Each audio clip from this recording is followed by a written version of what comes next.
¿Alguna vez te has preguntado qué secretos guardan los pozos olvidados en los pueblos viejos de México? ¿Qué pasa cuando la gente decide tapar con tierra y silencio lo que nunca debió salir a la luz? La historia que voy a contarte no es una leyenda inventada en la oscuridad de una cantina. Ocurrió en Guanajuato, en 1983, y hasta hoy, nadie ha podido borrar el eco de los lamentos que emergen desde lo profundo. En el verano de 1983, la ciudad de Guanajuato respiraba una calma engañosa. Sus calles empedradas y callejones estrechos se llenaban de turistas, estudiantes y vendedores ambulantes. Pero en un barrio apartado, casi olvidado, se levantaba una casa vieja, agrietada por el paso del tiempo. Allí vivía la familia Morales, gente humilde, acostumbrada al murmullo de la mina cercana y a la soledad de la periferia. Fue la hija menor, Alma, de apenas 8 años, la primera en escucharlo. Una noche, mientras intentaba dormir, percibió un sollozo que parecía provenir del patio trasero. No era el viento ni un animal, era un llanto tenue, desgarrador, como el de un niño perdido que pedía ayuda desde las profundidades. Alma gritó, despertando a su madre, quien la regañó y la mandó de nuevo a la cama. Pero el sonido no desapareció. Al día siguiente, mientras jugaba con unas muñecas improvisadas de trapo, Alma se acercó al viejo pozo de piedra que llevaba décadas sellado con una pesada tapa de madera. La humedad había dejado musgo y grietas verdes a su alrededor. Con inocencia, se inclinó y puso el oído sobre la madera. El llanto estaba allí, más claro que nunca. Aterrada, corrió a contárselo a su padre, pero él solo negó con la cabeza. «Ese pozo está maldito», dijo con una seriedad que asustó a la niña. «Nadie debe acercarse». Los vecinos lo sabían, pero pocos se atrevían a mencionarlo. El pozo había sido clausurado muchos años antes, tras un accidente que jamás se registró en los periódicos. Quienes lo recordaban hablaban en voz baja, como si un secreto enterrado pudiera despertar si se pronunciaba demasiado fuerte. Esa noche, Alma no fue la única en escuchar el lamento. La madre, mientras lavaba la loza en la cocina, sintió como un murmullo extraño se filtraba desde el patio. Era la voz de un niño, clara, arrastrando palabras que parecían un ruego. «Sáquenme, tengo frío». Dejó caer el plato de barro que se hizo añicos en el suelo. El corazón le golpeaba el pecho con una fuerza insoportable. Corrió hacia el cuarto, abrazó a sus hijos y decidió no decir nada. El miedo, pensó, debía guardarse. Pero el llanto no se detuvo. Cada noche se hacía más insistente. A veces parecía que el niño reía, como si alguien lo acompañara en la oscuridad. Otras escuchaban golpes contra la tapa de madera, como si desde adentro alguien tratara de salir. El rumor comenzó a propagarse por el barrio. Algunos aseguraban haber visto una figura pequeña rondando el patio de los Morales, una silueta infantil de pie junto al pozo, siempre en silencio, siempre inmóvil, hasta que uno se atreviera a pestañear y desaparecía. Los viejos del lugar murmuraban una historia que pocos querían recordar. En la década de los 70, un niño de unos 10 años había desaparecido sin dejar rastro. Su madre buscó incansablemente, golpeando puertas, denunciando a la policía, pero nunca lo encontraron. Algunos aseguraban que el niño había caído accidentalmente en aquel pozo abandonado, otros que fue arrojado deliberadamente para ocultar algo mucho peor. Lo único cierto era que desde entonces, las familias de alrededor preferían mudarse antes que escuchar esos lamentos que aparecían en las madrugadas. En 1983, con la familia Morales instalada en aquella casa, los susurros regresaron más fuertes que nunca. Alma, presa de pesadillas, comenzó a dibujar con crayolas la imagen de un niño dentro de un círculo oscuro. Lo repetía en cada hoja, siempre con la misma expresión: ojos grandes, vacíos y una boca abierta como en un grito eterno. Una tarde, al regresar de la escuela, Alma se detuvo en seco frente a la puerta de su casa. La tapa del pozo estaba corrida unos centímetros. El aire que escapaba de su interior olía a humedad, tierra podrida y algo más, un hedor dulce, nauseabundo, como carne en descomposición. El padre se enfureció, convencido de que algún vecino curioso había intentado abrirlo. Colocó piedras encima de la tapa, pero al amanecer siguiente volvía a estar desplazada. El hombre incrédulo clavó clavos oxidados para fijarla. No sirvió de nada. A la mañana siguiente, el pozo amaneció abierto de nuevo, como si desde adentro alguien pujara con paciencia y fuerza. Las noches se convirtieron en una tortura. El llanto ahora no venía solo. Cadenas arrastrándose, golpes secos contra la piedra y un susurro repetido, una frase que la madre escuchó clara mientras trataba de taparse los oídos. «Devuélvanme la luz». Desde ese momento, la familia comprendió que no era un simple rumor de barrio. Algo o alguien vivía atrapado en la oscuridad de ese pozo, y tarde o temprano encontraría la forma de salir. ¿Qué estarías dispuesto a hacer si en tu propia casa, cada noche, una voz infantil rogara por salir desde lo profundo de la tierra? ¿Ignorarías los gritos o buscarías ayuda aunque eso significara desenterrar lo que nunca debió ser recordado? Los Morales ya no podían dormir. La madre despertaba bañada en sudor, convencida de que alguien tiraba de sus pies. El padre, hombre incrédulo, comenzó a beber más de lo habitual para anestesiar el miedo. Y Alma, la niña que lo escuchó primero, dejó de comer. Pasaba horas junto a la ventana, observando el patio, como si esperara a alguien. Una noche, el barrio entero escuchó el llanto. No era imaginación. El sonido emergía del patio, vibrando en las paredes de las casas vecinas. Mujeres persignándose, hombres murmurando oraciones, niños llorando por el miedo. Algo debía hacerse. Fue entonces cuando apareció el padre Esteban, un sacerdote de avanzada edad conocido por enfrentar cosas que no salían en misa. Había atendido antes casos de supuestas posesiones y ritos ocultos en rancherías cercanas. Llegó a la casa de los Morales al caer la tarde, con una cruz de hierro, una botella de agua bendita y un semblante cargado de dudas.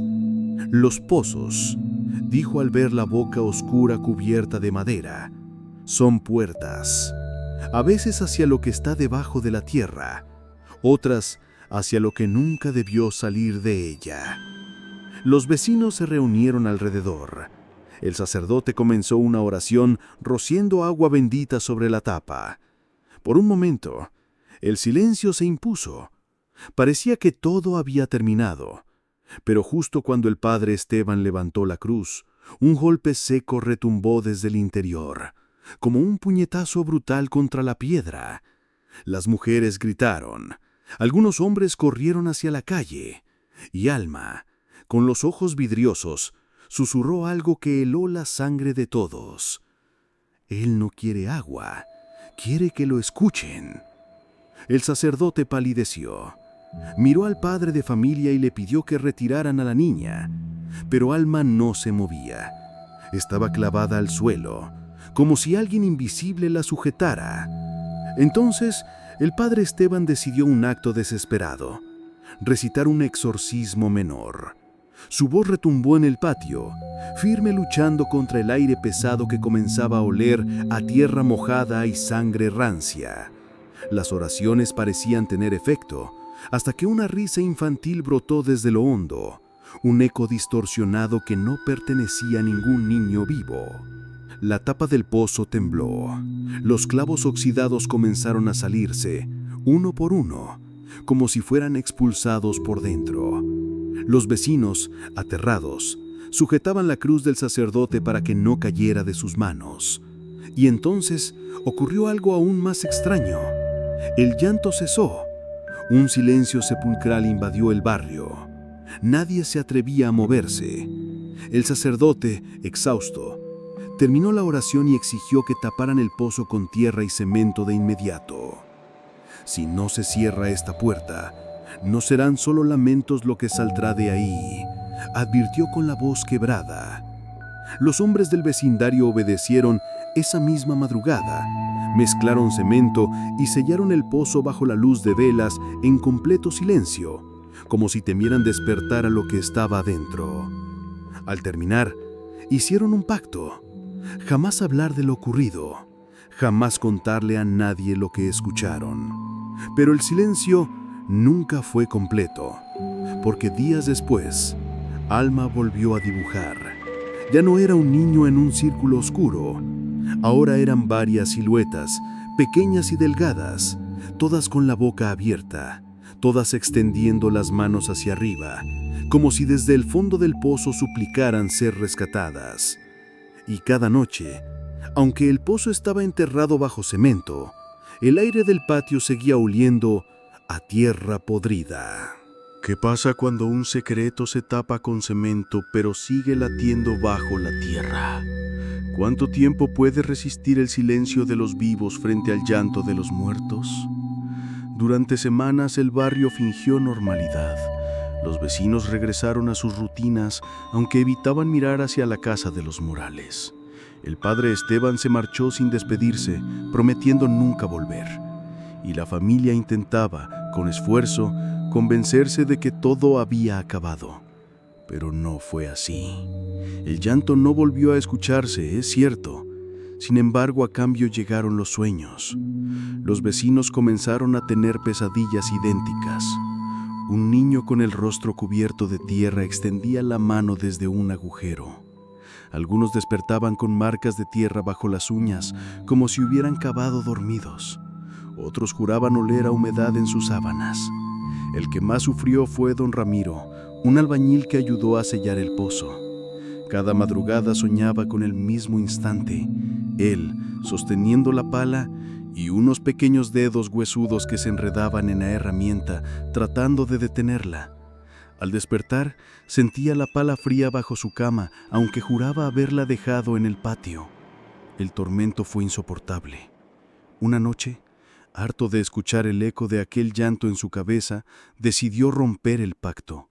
Se levantó en silencio, cargó un mazo y caminó hacia la casa de los Morales. Nadie lo vio, salvo Alma, que lo observaba desde la ventana con ojos apagados. El golpe contra el cemento resonó como un trueno. Con cada mazazo un viento gélido escapaba de las grietas. El aire olía a humedad, pero también a algo más antiguo, algo que no pertenecía a ese lugar.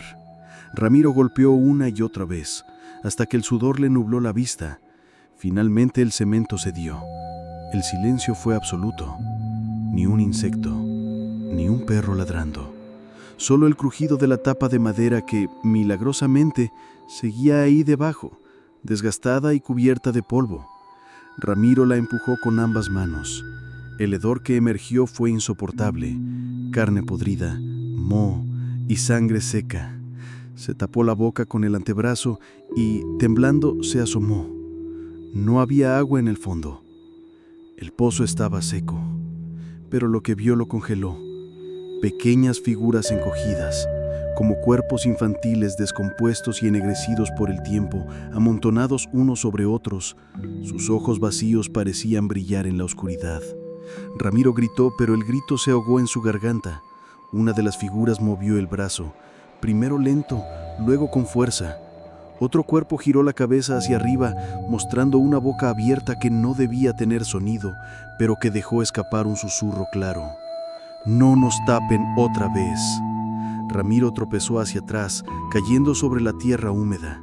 El pozo parecía respirar, como si toda la oscuridad allí guardada exhalara vida. Y antes de perder el conocimiento, alcanzó a ver algo peor. Alma, la niña, estaba junto al borde, sonriendo con dulzura, como si hubiera estado esperando ese momento. Al amanecer, los vecinos encontraron la casa de los Morales vacía. Ni la familia, ni Ramiro, ni rastro de nadie. Solo el pozo, abierto otra vez, emanando un frío que no era de este mundo. ¿Qué hace el Estado cuando se enfrenta a algo que no puede explicar? ¿Archiva el caso o lo borra para siempre? La noticia se propagó rápido entre los vecinos.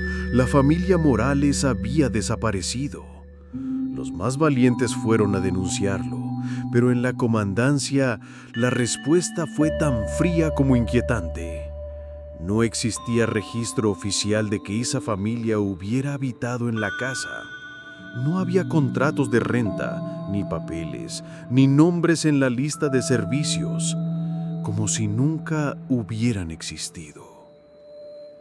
El comisario, hombre endurecido por los años, aceptó enviar a 2 patrullas.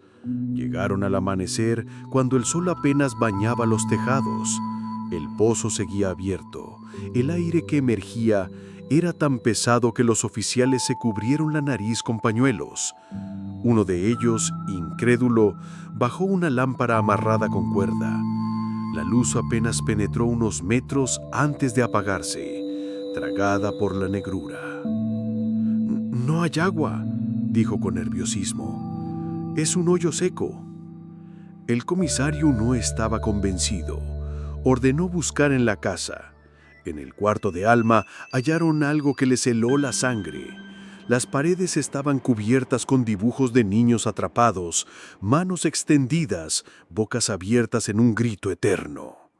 En el centro, siempre, un círculo negro representando el pozo.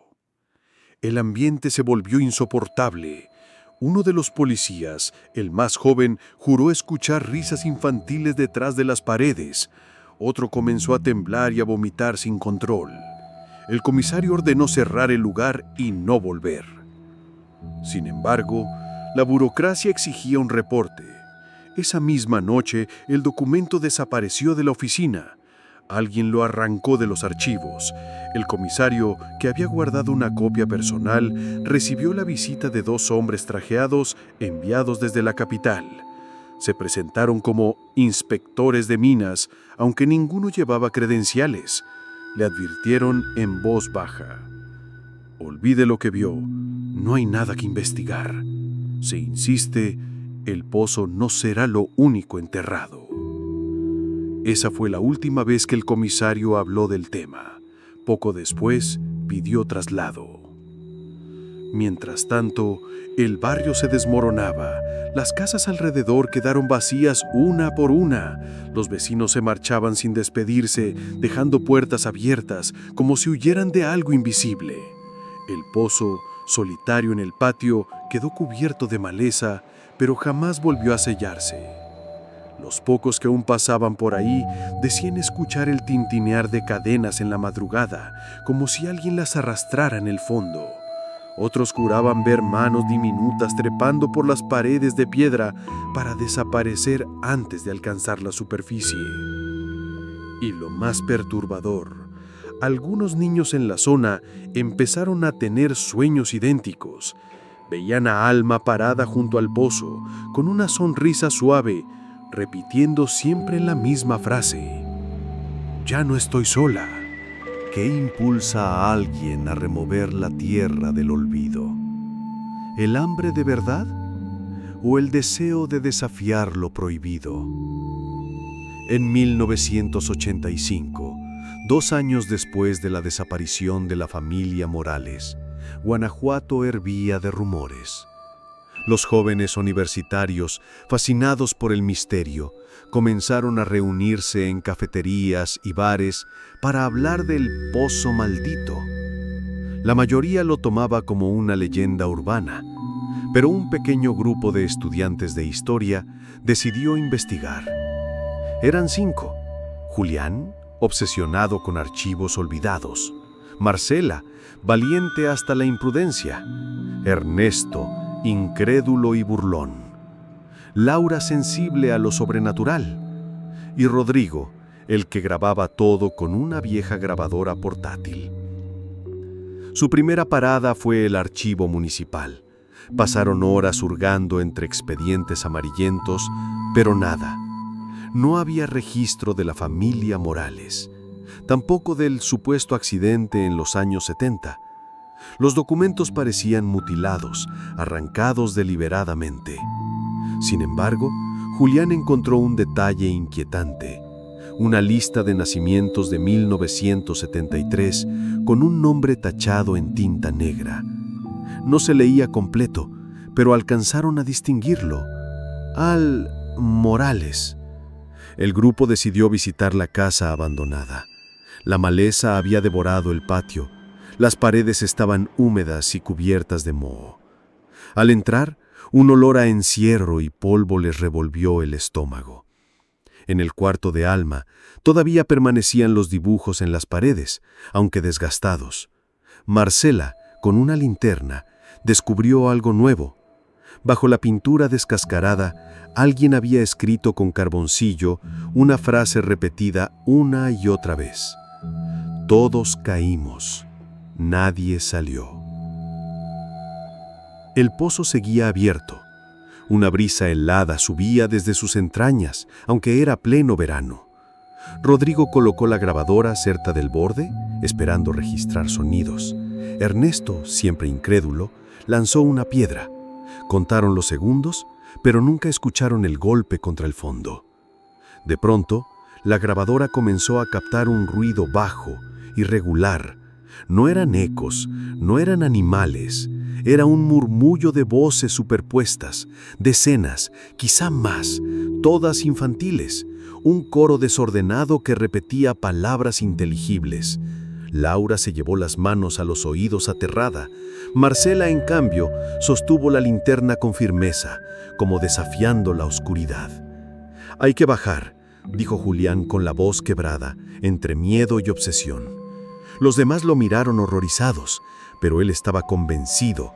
Ese pozo no solo era un agujero, era una fosa común, una herida abierta que alguien había tratado de enterrar con mentiras. Decidieron regresar al día siguiente con cuerdas. Sin embargo, esa noche ninguno pudo dormir. Rodrigo revisó la grabación una y otra vez. Entre el murmullo de voces, una se escuchaba más clara, casi pegada al micrófono. Alma no está sola. Ahora tú también vas a jugar. ¿Qué se esconde en el fondo de un pozo que nunca devuelve el eco de una piedra? ¿Qué clase de vacío puede tragar la voz humana y devolverla distorsionada? Como un lamento que no termina nunca. Los 5 estudiantes regresaron al amanecer. El aire del barrio estaba quieto, como si todo el vecindario los espiara desde ventanas invisibles. Traían cuerdas, linternas, una cámara fotográfica vieja y el valor tembloroso de quien sabe que no debe estar allí. El pozo esperaba, abierto, húmedo, respirando un aliento frío que no se parecía al aire de la superficie. Julián amarró la cuerda a una viga podrida, probándola con manos temblorosas. Ernesto bromeaba para aliviar el miedo, pero su risa sonaba hueca. Laura rezaba en silencio, mientras Rodrigo preparaba la grabadora. Marcela fue la primera en colgarse. La linterna en su mano trazaba círculos de luz en las paredes húmedas, cubiertas de musgo y manchas oscuras que parecían huellas de dedos. La cuerda chirriaba y cada metro descendido hacía que el aire se volviera más denso. «No veo el fondo», dijo con un hilo de voz. La siguió Julián, ansioso por confirmar sus sospechas. A medida que bajaban, los demás escuchaban ruidos extraños que no podían identificar. Risas lejanas, pasos diminutos sobre piedra, respiraciones que parecían colarse por las grietas. Cuando llevaban más de 20 metros, la linterna de Marcela se iluminó sobre algo perturbador. Pequeñas marcas talladas en la pared interior del pozo, como rayas hechas por uñas infantiles. Decenas, cientos, arañazos que descendían hacia la oscuridad, todos en la misma dirección, hacia arriba, intentando escapar. «Dios mío», murmuró Laura desde la superficie. De pronto la cuerda se tensó bruscamente. Julián gritó. No era caída, no era accidente. Algo lo había jalado desde abajo. Rodrigo y Laura sujetaron la cuerda desesperados, pero sentían un tirón contrario, como si desde las profundidades alguien más tirara con una fuerza inhumana. La linterna de Marcela temblaba, proyectando sombras que parecían moverse solas. Fue entonces cuando escucharon la voz clara, fuerte, resonando desde abajo. «Ya casi llegan». La cuerda se aflojó de golpe. Julián dejó de gritar. La linterna de Marcela cayó, girando en espiral hasta apagarse en la negrura. Un silencio aterrador se tragó todo sonido. Rodrigo, temblando, bajó unos metros para asomarse, pero lo único que vio fue oscuridad viva, una sombra que parecía moverse y palpitar como si tuviera respiración propia. Entonces, en la grabadora que seguía encendida en la superficie, se escuchó algo imposible. La voz de Julián, entrecortada, como si hablara desde una distancia infinita. «No bajen. Aquí hay muchos niños y no tienen ojos». La grabación terminó en un chillido agudo que rompió la cinta. Cuando Rodrigo y los demás tiraron de la cuerda, lo único que subieron fue un pedazo cortado y húmedo, empapado de tierra oscura y de pequeños fragmentos de uñas incrustadas. ¿Qué ocurre cuando algo que pertenece al fondo decide seguirte hasta la superficie? ¿Cómo se huye de un lugar que ya se metió en tu piel? Rodrigo, Marcela, Ernesto y Laura corrieron fuera de la casa abandonada con el corazón latiendo a golpes frenéticos. Dejaron la cuerda colgando en el pozo como si aún esperaran que Julián regresara. Pero lo que habían escuchado en la grabadora les había arrancado cualquier resto de esperanza. El barrio estaba vacío, las puertas cerradas, las cortinas inmóviles. El silencio era tan pesado que los pasos de los estudiantes parecían retumbar como martillazos en el empedrado. Se detuvieron en la plaza cercana para recuperar el aire. Fue entonces cuando Laura lo sintió primero, una mano helada, pequeña, que se aferró a la suya.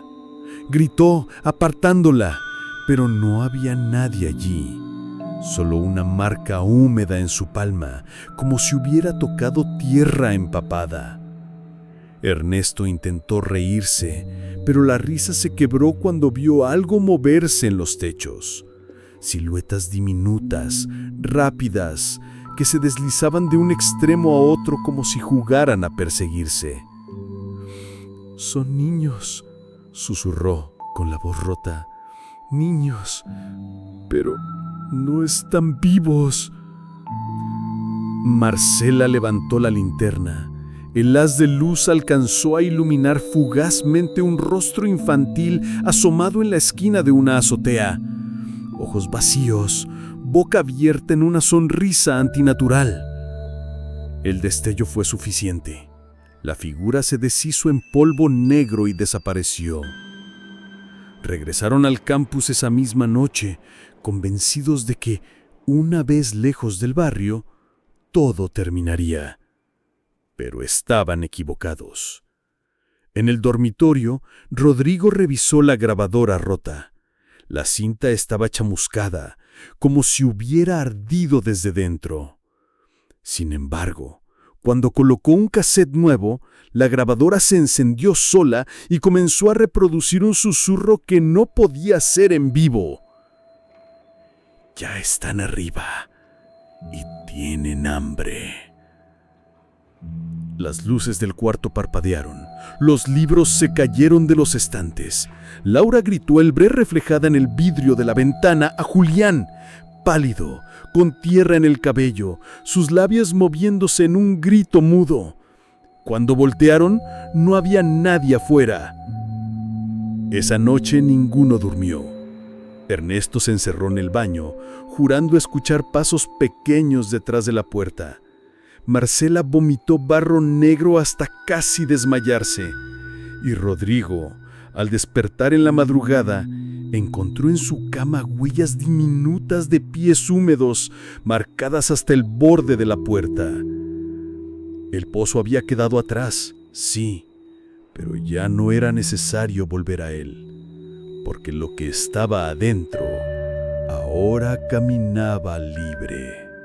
Y si el miedo no fuera solo un recuerdo, ¿qué pasaría si se propagara como una enfermedad invisible, contagiando a todo aquel que escucha un susurro? Los 4 sobrevivientes llegaron a la rectoría de la universidad al amanecer, exhaustos, ojerosos, con la ropa manchada de tierra. Rogaron hablar con alguien de confianza.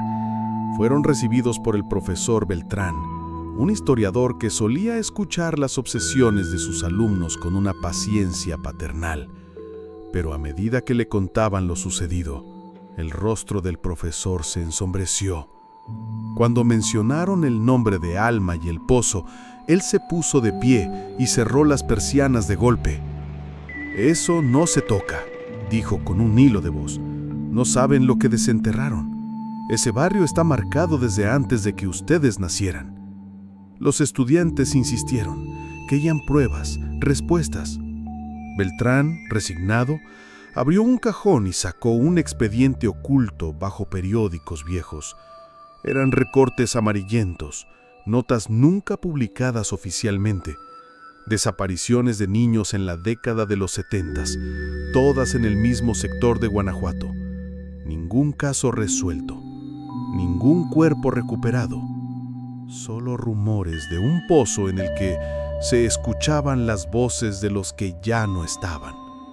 Mientras hablaban, un ruido seco interrumpió la reunión. Golpes en la ventana, como dedos diminutos tamborileando el cristal. Laura giró, paralizada. Entre las rendijas vio rostros infantiles, docenas de ellos, pegados al vidrio, mirándolos con ojos vacíos. Beltrán retrocedió aterrado. Nadie más en el pasillo parecía notar nada. El fenómeno era solo para ellos. Esa misma tarde comenzaron las manifestaciones en el campus. Primero, risas lejanas en los pasillos vacíos. Después, puertas que se cerraban solas. Huellas pequeñas en los pisos encerados. Varios estudiantes ajenos al grupo juraron haber visto niños jugando en los baños o en la biblioteca, pero cada vez que alguien se acercaba, no había nadie. El miedo creció cuando la Facultad de Historia fue encontrada cubierta de barro húmedo en plena madrugada, como si alguien hubiera escurrido la tierra de un pozo en cada rincón. Los guardias de seguridad reportaron haber seguido a un niño hasta el sótano, pero cuando entraron, lo único que encontraron fueron decenas de dibujos clavados en la pared, manos extendidas, bocas abiertas, los mismos que Alma había hecho años atrás. Los 4 estudiantes entendieron entonces que ya no eran solo ellos los perseguidos. Lo que salió del pozo estaba colonizando el lugar, multiplicándose con cada mirada, con cada sueño compartido. Esa noche, Ernesto desapareció. Nadie lo vio salir del dormitorio. Solo quedaron sus zapatos junto a la cama, y dentro de ellos, tierra húmeda y uñas diminutas incrustadas en la suela, como si alguien hubiera trepado desde abajo para llevárselo. ¿Qué pasa cuando lo inexplicable deja de ser un rumor y se convierte en una plaga? ¿Qué hace una universidad entera cuando descubre que la oscuridad camina entre sus pasillos? La desaparición de Ernesto fue la chispa que encendió el pánico. Sus compañeros de dormitorio juraban haber escuchado su risa en la madrugada, pero no desde la cama, sino desde el suelo, como si viniera desde debajo de las tablas. Al amanecer, solo quedaban los zapatos y la marca húmeda de pequeñas manos en la pared. Las autoridades universitarias, aterradas por el escándalo, intentaron ocultarlo. Declararon que Ernesto había abandonado voluntariamente la institución. Pero los estudiantes no eran tontos. Pronto comenzaron a circular rumores, risas de niños en la biblioteca, huellas mojadas en los baños, figuras pequeñas corriendo por los pasillos. Un grupo de alumnos organizó guardias nocturnas. Querían cazar al fantasma. Armados con linternas y cámaras, recorrieron la Facultad de Historia. Lo que encontraron los marcó para siempre.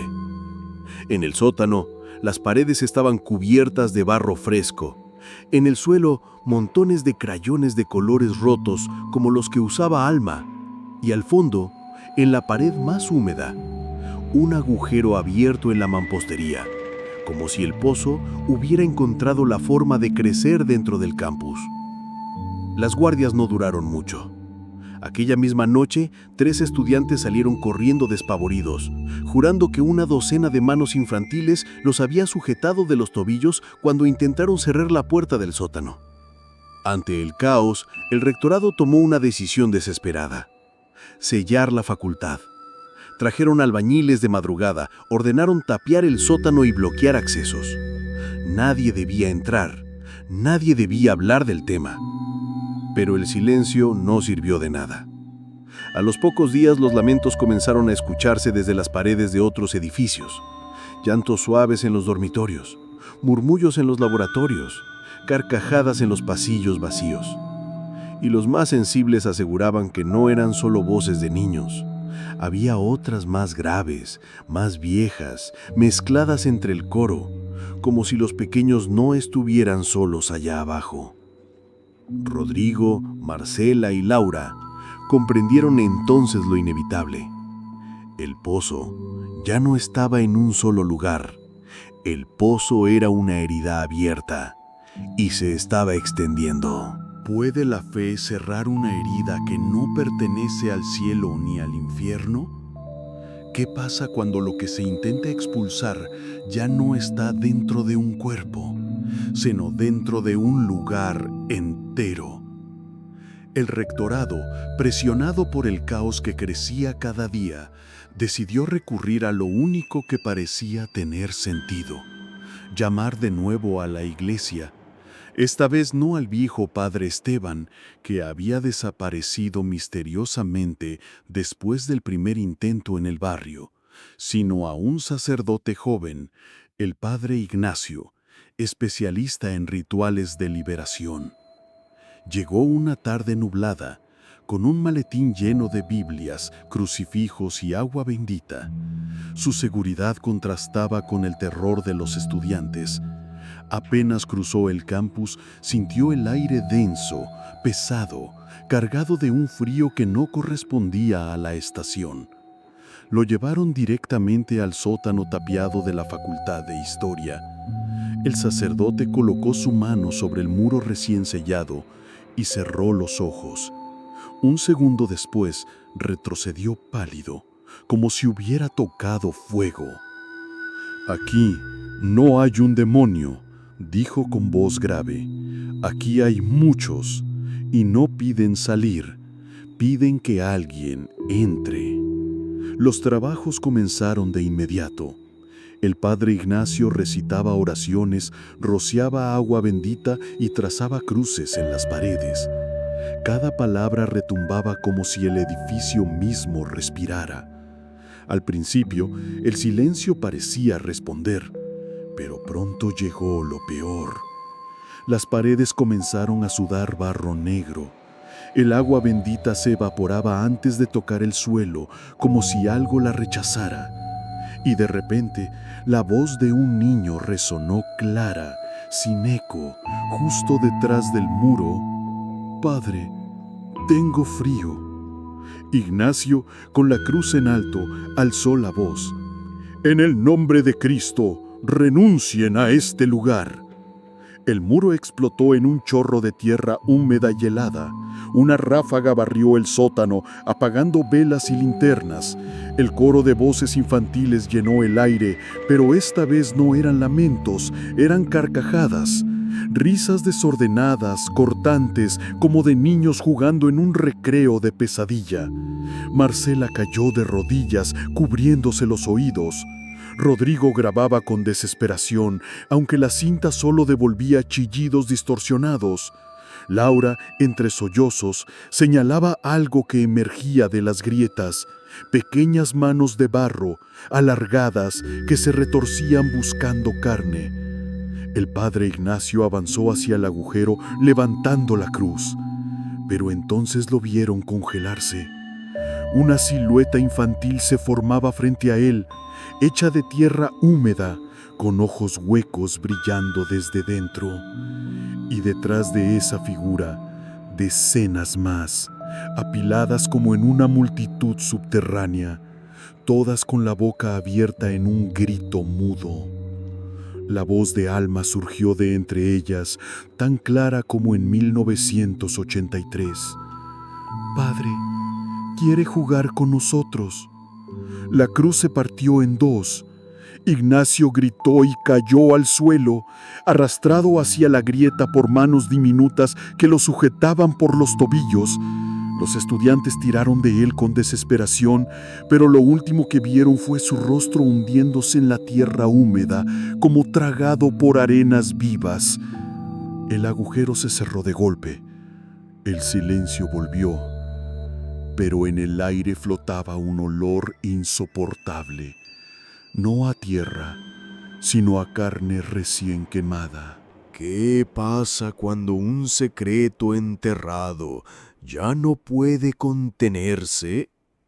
¿Qué ocurre cuando una ciudad entera comienza a respirar el mismo miedo? Tras la desaparición del padre Ignacio, la universidad intentó sofocar el escándalo cerrando la facultad completa.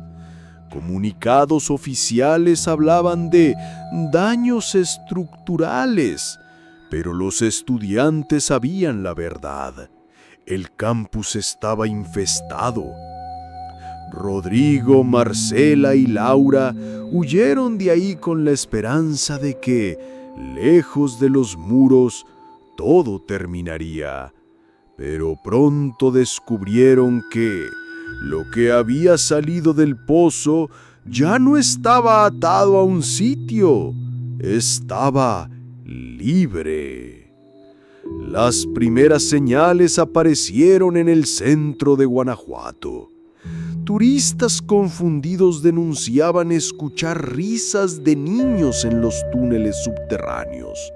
Algunos aseguraban ver siluetas pequeñas corriendo entre las sombras, desapareciendo en las bocas de drenajes.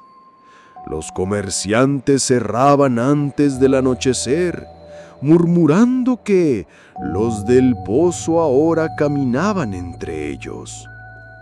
En las casas más antiguas, los vecinos comenzaron a encontrar manchas de humedad en las paredes con formas inconfundibles, manos extendidas, dedos largos, como si alguien estuviera empujando desde el otro lado del muro.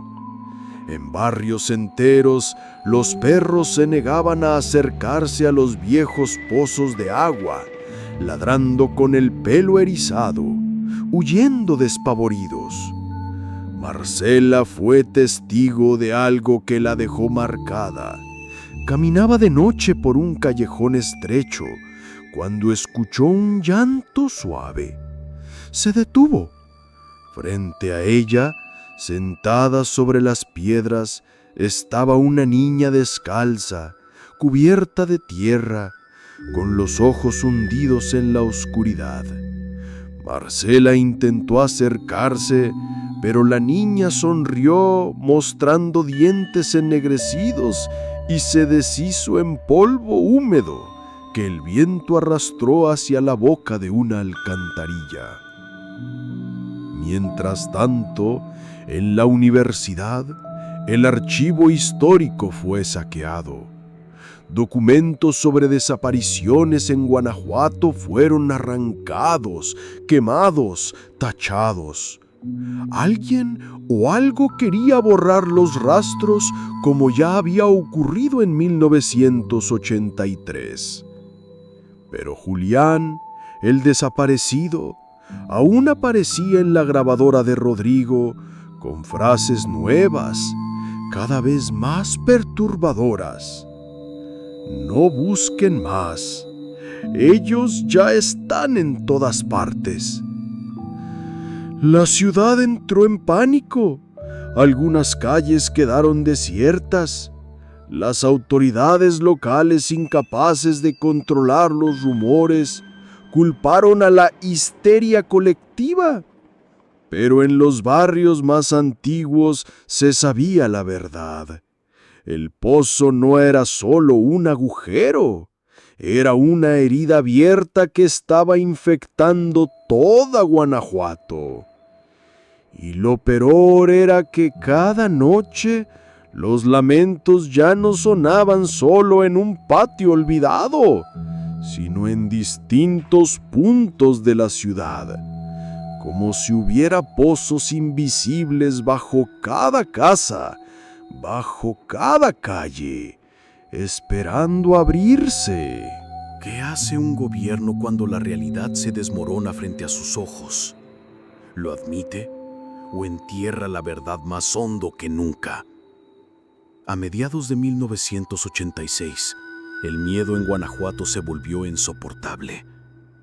Los testimonios eran demasiados. Niños que parecían descalzos en las plazas para deshacerse en polvo, túneles subterráneos que exhalaban risas, casas donde las paredes lloraban barro en las madrugadas.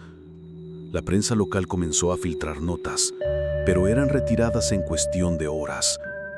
Fue entonces cuando llegaron camionetas negras, sin placas, con hombres armados y rostros cubiertos. Se presentaron como brigadas de seguridad civil, aunque nadie creyó esa versión. El barrio donde se encontraba la casa de los Morales fue acordonado, bloqueando calles enteras. Los vecinos fueron obligados a marcharse, con la promesa de que todo sería restaurado.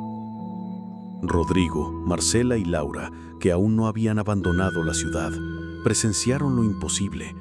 En plena madrugada, los hombres del operativo comenzaron a excavar alrededor del pozo original. No usaban maquinaria, sino palas y picos, como si temieran despertar algo con demasiado ruido. Durante horas, solo se escuchaba el golpeteo metálico contra la piedra, hasta que un alarido rompió la noche. No fue humano. Era el coro infantil, cientos de voces llorando y riendo al mismo tiempo. Los soldados abrieron fuego contra la oscuridad del pozo, como si las balas pudieran detener lo intangible. Lo que emergió no fue un cuerpo. Fue un viento negro, denso, que se extendió por el aire como un enjambre. Los hombres disparaban a la nada, cayendo uno a uno con los ojos en blanco y la piel cubierta de lodo. Los vecinos escondidos en las azoteas juraron ver figuras pequeñas trepando por los cuerpos, arrastrándolos hacia el agujero, devorándolos en cuestión de segundos. Al amanecer, el pozo apareció sellado con placas metálicas y concreto fresco. El barrio fue desalojado permanentemente. Oficialmente se declaró inhabitable por hundimientos en el subsuelo, pero los que vieron la operación sabían que no era un problema de tierra. Era algo más antiguo, algo que ningún fusil ni maquinaria podía contener. Marcela, con lágrimas en los ojos, le susurró a Rodrigo y Laura: «No lo entienden. Sellar no sirve. El pozo ya está en todas partes». Y lo confirmaron esa misma noche, porque aunque el agujero estaba cubierto con toneladas de cemento, desde distintos puntos de Guanajuato comenzaron a escuchar los mismos lamentos, los mismos golpes, las mismas risas que nunca debieron salir a la superficie. El operativo oficial había fracasado. La herida seguía abierta. ¿Qué ocurre cuando un secreto se niega a ser enterrado? ¿Qué pasa cuando una ciudad entera empieza a escuchar voces que nadie quiere admitir? Después del operativo fallido, Guanajuato ya no volvió a ser la misma. Al principio, fueron rumores dispersos. Un grupo de turistas que aseguraba escuchar risas en el Callejón del Beso. Un conductor de taxi que juró haber visto a un niño embarrado de lodo sentado en el asiento trasero para desvanecerse segundos después. Familias que abandonaban sus casas porque el suelo del patio se agrietaba y dejaba escapar alaridos nocturnos. Pero pronto, los rumores se volvieron plaga. En el mercado Hidalgo, las vendedoras escucharon pasos infantiles corriendo entre los puestos cerrados, Cuando fueron a revisar, encontraron pequeñas huellas húmedas que terminaban en un charco de tierra negra. En el Teatro Juárez, los guardias reportaron voces que provenían del subsuelo, recitando nombres desconocidos como si alguien pasara lista en la oscuridad. La ciudad comenzó a vaciarse antes del anochecer. Las calles, famosas por su bullicio y música, quedaron en silencio absoluto después de las 8. Los túneles, orgullo de Guanajuato, se transformaron en trampas de terror. Quienes se aventuraban a cruzarlos juraban escuchar risas que rebotaban en las paredes, acompañadas de un susurro insistente. «Ven con nosotros». Rodrigo, Marcela y Laura sabían que la infestación era imparable. Intentaron huir, pero cada vez que preparaban el viaje, algo los retenía. El coche se averiaba, las carreteras eran bloqueadas por derrumbes extraños o, peor aún, escuchaban la voz de Julián desde la radio del auto, rogando que no se fueran. Mientras tanto, las autoridades locales negaban todo. Se hablaba de histeria colectiva, de alucinaciones por el encierro. Pero algunos policías confesaban en privado que habían encontrado pozos improvisados en distintos barrios, agujeros que no existían un día y aparecían al siguiente, respirando un aire frío imposible de explicar. Lo más aterrador ocurrió en la plaza principal. Una tarde, frente a decenas de personas, el suelo comenzó a hundirse lentamente, como si respirara. Se abrió un hueco estrecho y de él emergió el llanto de varios niños. La multitud corrió despavorida. Cuando volvieron, el agujero ya estaba cerrado, cubierto de tierra húmeda como si nada hubiera pasado.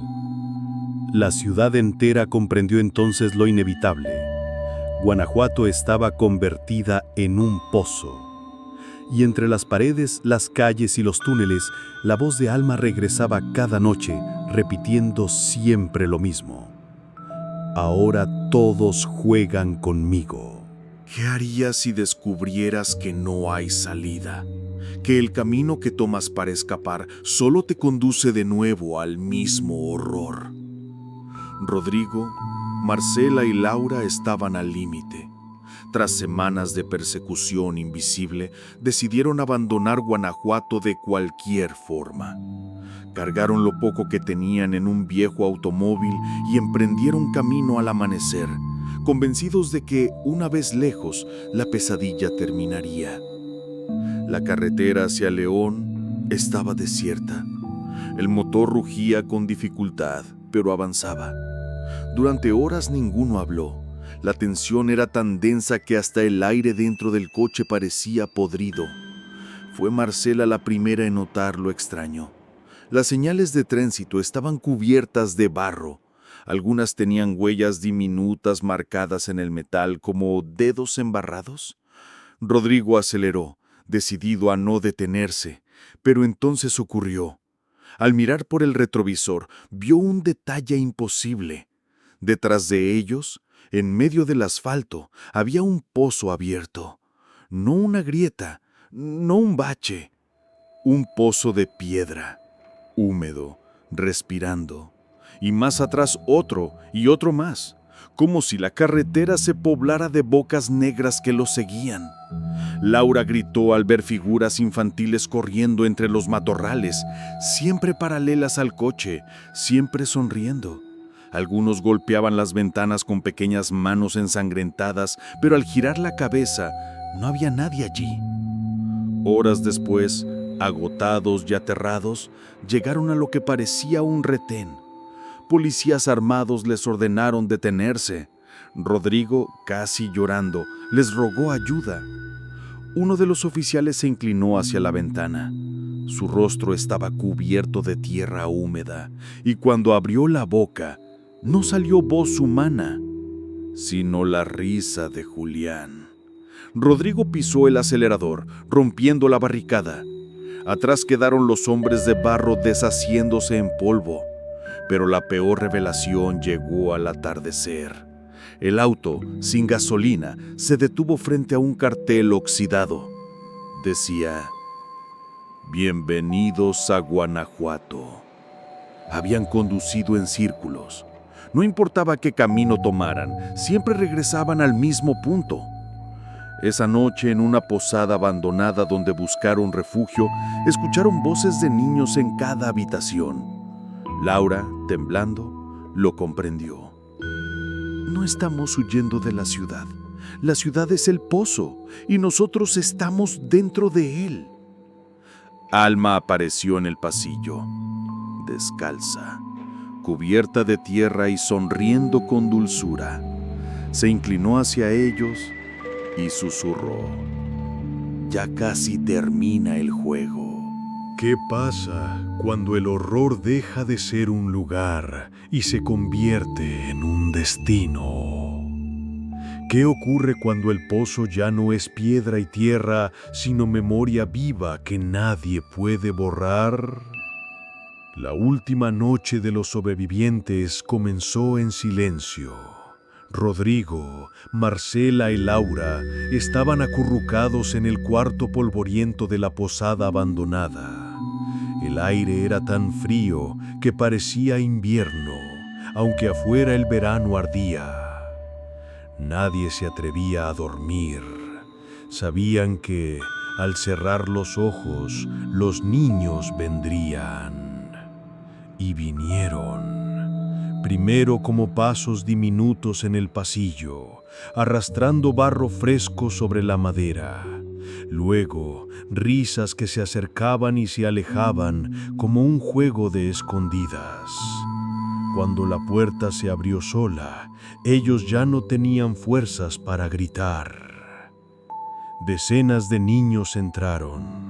Algunos eran figuras completas, otros apenas siluetas de lodo con ojos huecos. Entre ellos estaba Julián, con la ropa deshecha y el cabello cubierto de tierra, sonriendo. Y al frente, como siempre, Alma, con su vestido sucio y su mirada vacía. «El juego nunca termina», dijo con voz dulce. Las lámparas estallaron. El cuarto se sumió en una oscuridad espesa. Rodrigo encendió la grabadora por instinto. La cinta registró los últimos segundos, la respiración entrecortada de los tres, el golpeteo de docenas de pies infantiles y una frase repetida al unísono, como un canto ritual. «Ahora todos caímos, nadie salió». Al amanecer, la posada estaba vacía. No había rastro de los tres jóvenes. Solo huellas pequeñas en el suelo que se perdían hacia el pozo más cercano. Los meses siguientes, la ciudad de Guanajuato fue normalizada a la fuerza. El gobierno declaró derrumbes en minas antiguas, demolió barrios completos y prohibió el acceso a ciertas zonas. El tema se volvió tabú. Nadie hablaba en voz alta del pozo, pero todos sabían que seguía ahí. Hoy, 40 años después, aún hay quienes dicen escuchar el llanto de un niño en los túneles subterráneos, en las plazas, incluso en las casas nuevas construidas sobre ruinas viejas. Algunos turistas han grabado en sus celulares risas infantiles en medio de la nada. Otros juran haber visto a una niña descalza, de vestido blanco, parada en la entrada de un callejón, siempre sonriendo. El pozo ya no es un lugar. El pozo es una herida abierta en la ciudad. Y los que alguna vez se asomaron demasiado profundo, nunca regresaron completos. Porque en Guanajuato, desde 1983, se repite la misma frase que nadie ha podido borrar. Todos caímos, nadie salió.